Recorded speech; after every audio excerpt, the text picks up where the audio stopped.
Sentín a esfera do mundo perder a súa casca no meu intestino. Gabearon polos meus nervios de trapo algunhas ratas esquíos furóns. Chegaran ao núcleo mesmo do tempo e unha tensión de arpa cravou a miña silueta naquel edén terrible xunto á raíz da araucaria.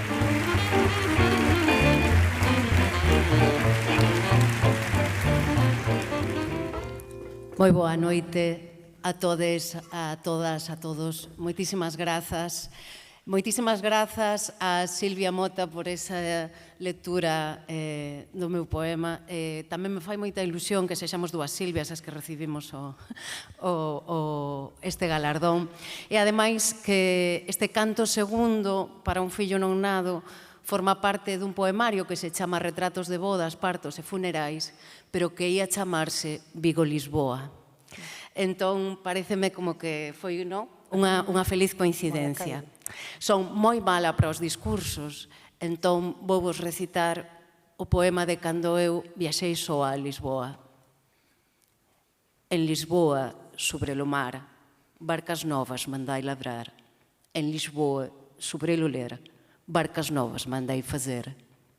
En Lisboa, sobre o mar, hai unha hora da tarde que por moi branca e sen saída, o ollo limita coa carne e coroa e se ve con pouco gris e feito chaga.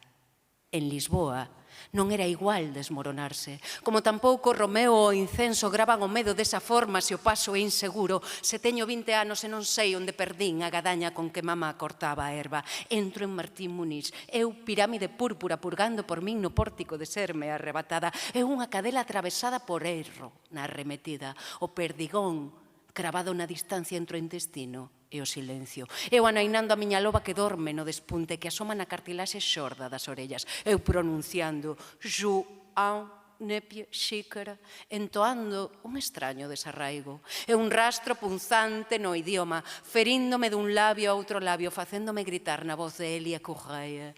Para que servem os poetas en tempo de indigencia?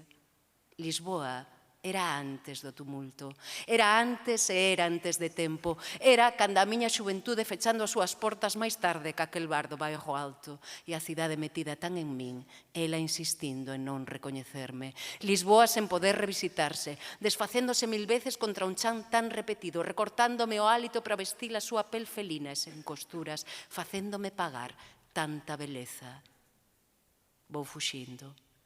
En Almada descubro un vello formador de crack que non levanta a vista por medo a converterme en pedra ou en abismo.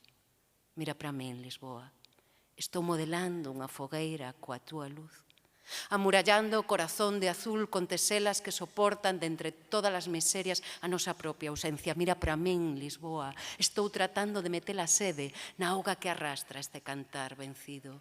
Se fica algo de nós, algo de ti, neste lugar xa sen inverno, pronúnciate, Lisboa, pronuncia o Texo, o pobo galego, o pobo portugués, lavará os teus nomes e traerá barcas novas até o fluir do río. Moitas grazas.